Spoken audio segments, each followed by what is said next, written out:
Hi everyone, and welcome to the third part of Capablanca's chess fundamentals. The customary quote: "Why do we fall, sir? So that we can learn to pick ourselves up." From a best friend, butler and guardian, Alfred Pennyworth. A brief review of the second part, where we continued with our discussion of some simple mates.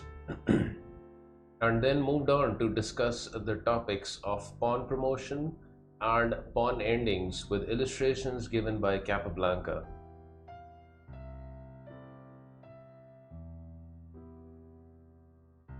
So now, moving further into the book, Capablanca discusses the next topic under the heading number 4, some winning positions in the middle game. He writes, "By the time the student has digested all that has been previously explained, they no doubt are anxious to get to the actual game and play with all the pieces. However, before considering the openings, we shall devote a little time to some combinations that often arise during the game, and which will give the reader some idea of the beauty of the game once they become better acquainted with it." Example 11. It is black's move, and thinking that white merely threatens to play queen h6 and to mate at g7. Black plays rook e8, threatening mate by the way of rook e1 check. White now uncovers their real and most effective threat, namely queen takes on h7 check, king takes on h7, rook h3 check, king g8 and rook h8 mate. The same type of combination may come as the result of a somewhat more complicated position.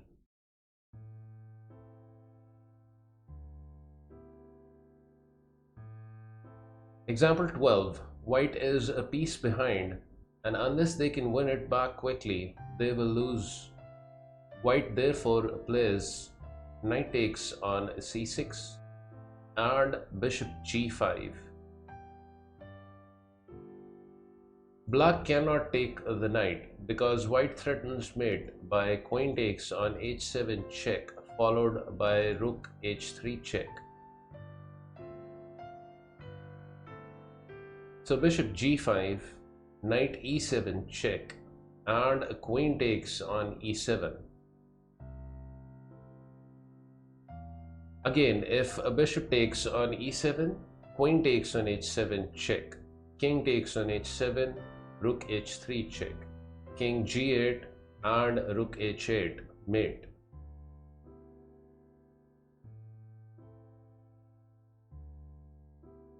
So queen takes on e7, rook takes on e7, bishop takes on e7, queen d7, and white wins one of the two bishops, remains with a queen and a bishop against a rook and bishop, and should therefore win easily. These two examples show the danger of advancing the g-pawn one square after having castled on that side.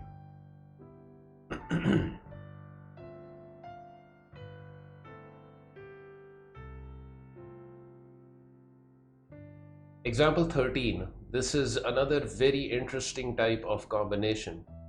Black has a rook for a knight and should therefore win, unless white is able to obtain some compensation immediately. White in fact mates in a few moves thus: knight takes on f6 check and g takes on f6 post, otherwise queen takes on h7 mates.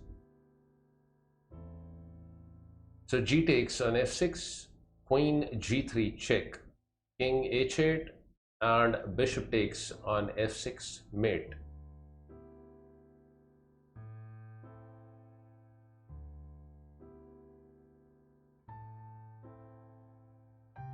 The same type of combination occurs in a more complicated form in the following position.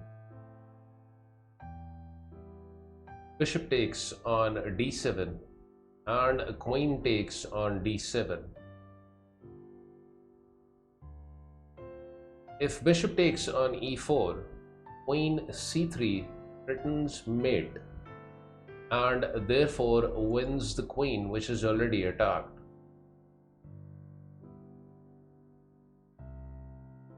So queen takes on d7, knight f6 check, g takes on f6, rook g3 check, king h8, and bishop takes on f6 mate.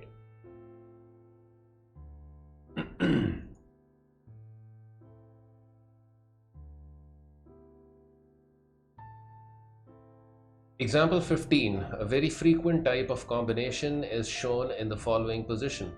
Here white is the exchange and a pawn behind, but they can win quickly. Thus, bishop takes on h7 check and king takes on h7. If instead king h8, queen h5, g6, queen h6 and wins.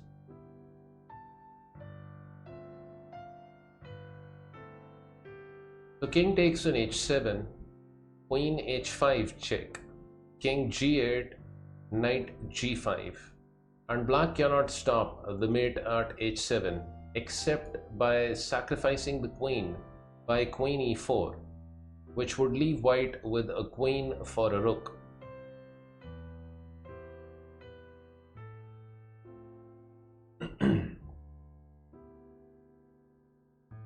This same type of combination is seen in a more complicated form in the following position. White proceeds as follows. Knight takes on e7 check. This clears the line for the bishop. Bishop takes on e7. To stop the knight from moving to g5 after the sacrifice of the bishop. Rook takes on e7. And knight takes on e7, best. Bishop takes on h7 check and king takes on h7.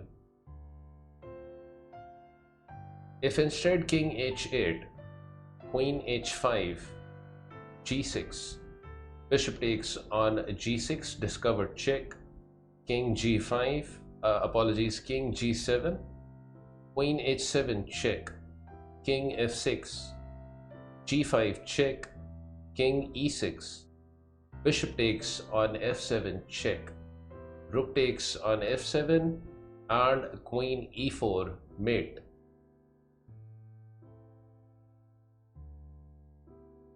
So king takes on h7, queen h5 check, king g8, knight g5, rook c8, queen h7 check, king f8, queen h8 check, knight g8, knight h7 check, king e7, rook e1 check, king d8, and queen takes on g8 mate.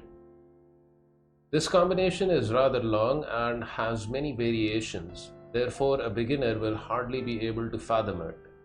But knowing the type of combination, they might under similar circumstances undertake and carry out a brilliant attack, which they would otherwise never think of. It will be seen that all the combinations shown have for a foundation the proper coordination of the pieces, which have all been brought to bear against a weak point.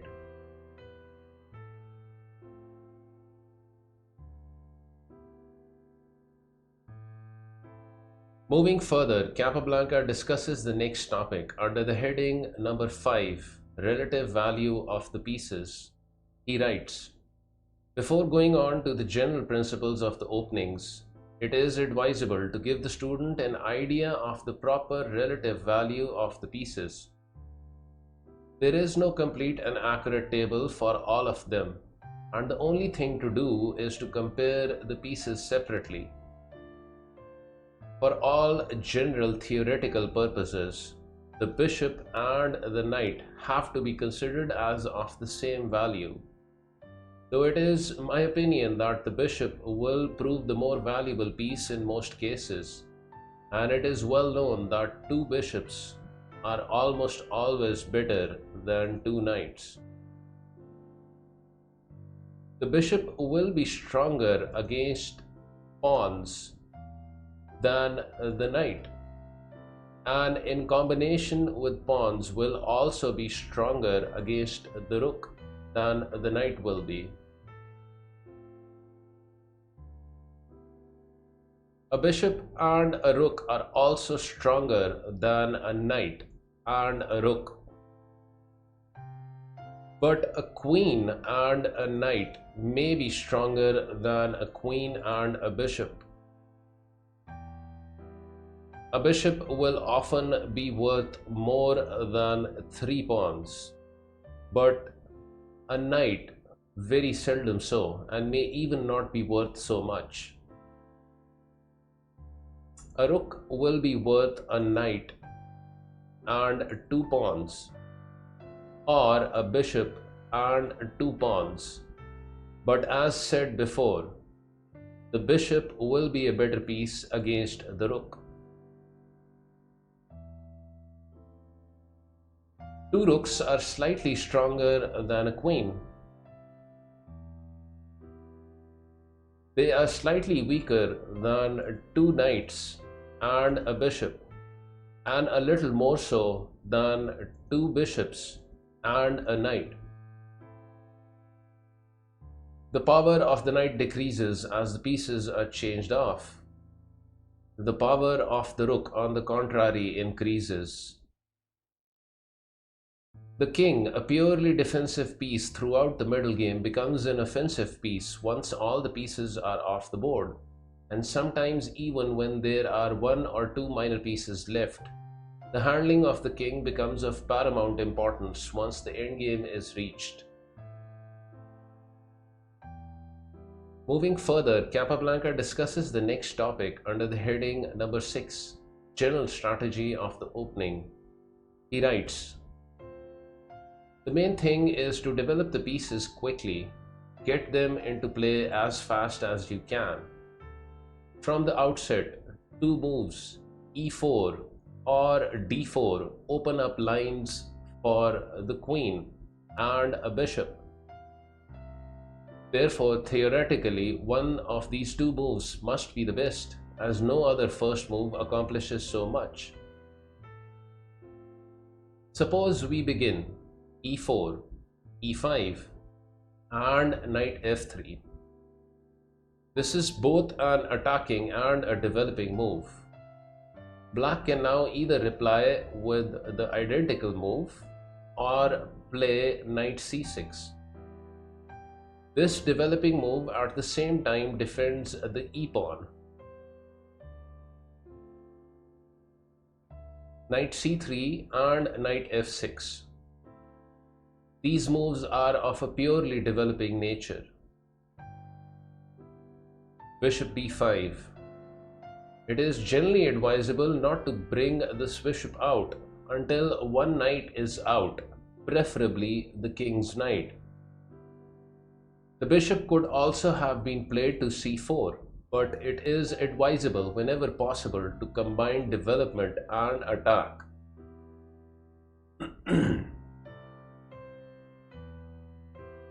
Bishop b4. Black replies in the same manner, threatening a possible exchange of bishop for knight, with knight takes on e4 to follow.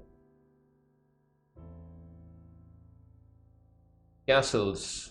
An indirect way of preventing bishop takes on c3, which more experience or study will show to be bad. At the same time, the rook is brought into action in the center, a very important point. Castles. Black follows the same line of reasoning. d3 and d6. These moves have a twofold object, that is to protect the e-pawn and to open up the diagonal for the development of the queen's bishop.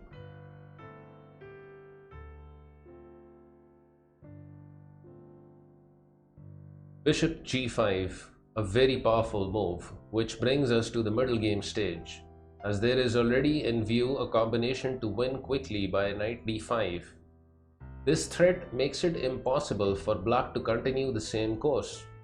There is a long analysis showing that black should lose if they also play bishop g4.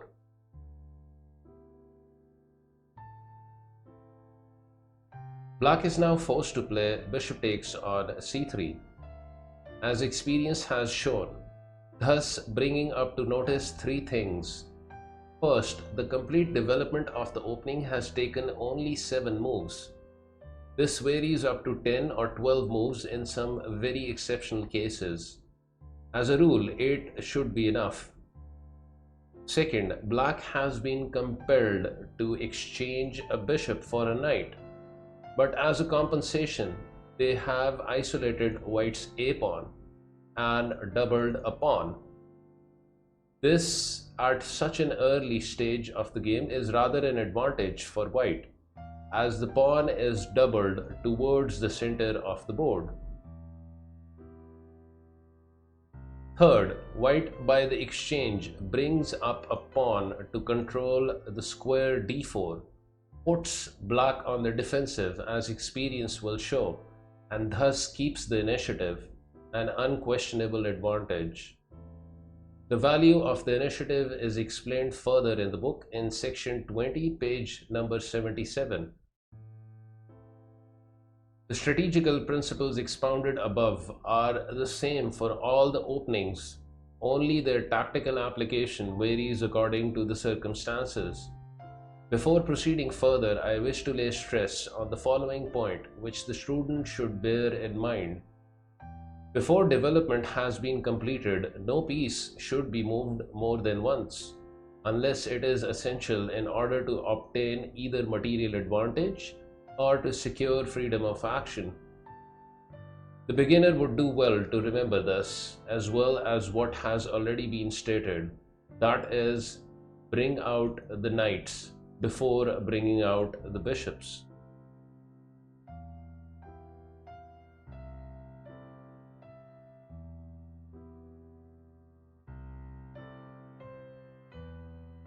Moving further, Capablanca discusses the next topic under the heading number 7, Control of the Center. He writes, the 4 squares e4, d4, e5 and d5 are the center squares, and control of these squares is called control of the center. The control of the center is of great importance. No violent attack can succeed without controlling at least 2 of these squares, and possibly 3. Many a maneuver in the opening has for its sole object the control of the center, which invariably ensures the initiative. It is well always to bear this in mind, since it will often be the reason of a series of moves which could not otherwise be properly understood. As this book progresses, I shall dwell more fully on these different points.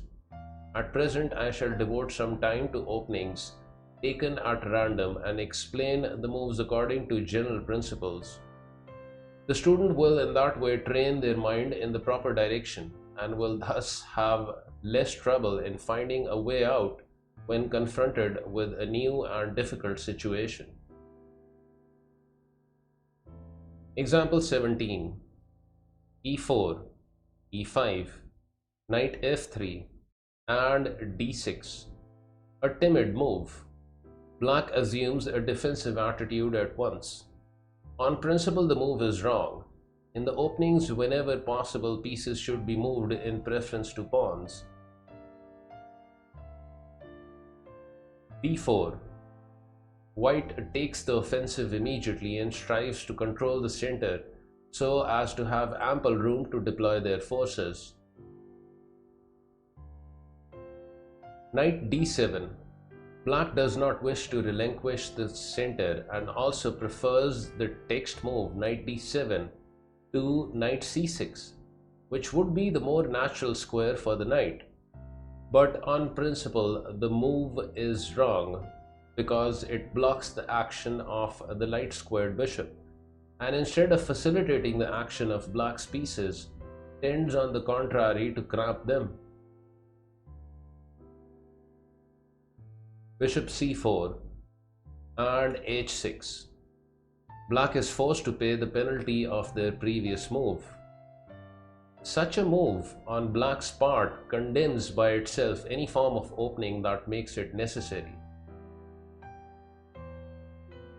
White threatened knight g5 and black could not stop it with bishop e7 because of d takes on e5 and knight takes on e5. If instead d takes on e5, then queen d5.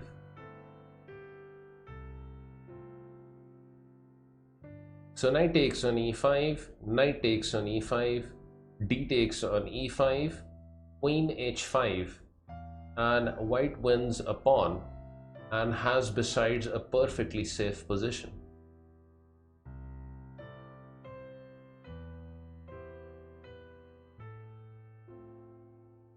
As such, h6, knight c3, knight f6, bishop e3, bishop e7, and queen e2. It should be noticed that white does not castle yet.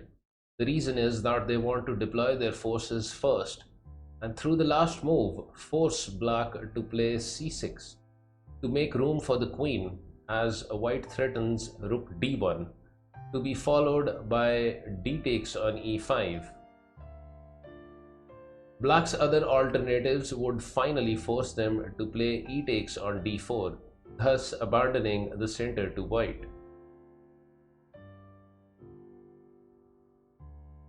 c6, rook d1, queen c7, and castles. With this last move, white completes their development, while black is evidently somewhat hampered. A simple examination will suffice to show that white's position is unassailable. There are no weak spots in their armor, and their pieces are ready for any maneuver that white may wish to carry out in order to begin the attack on the enemy's position. The student should carefully study this example. It will show them that it is sometimes convenient to delay castling. I have given the moves as they come to my mind without following any standard book on openings. Whether the moves given by me agree or not with the standard works, I do not know. But at the present stage of this book, it is not convenient to enter into discussions of mere technicalities which the student will be able to understand when they have become more proficient. Alright, we conclude this part of Capablanca's chess fundamentals here, and we shall continue onwards from the next one.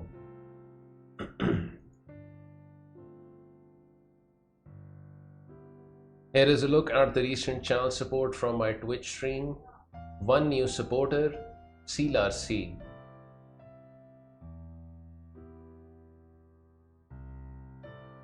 Thank you for the kind support, everyone. Much appreciated. Till next time, take care.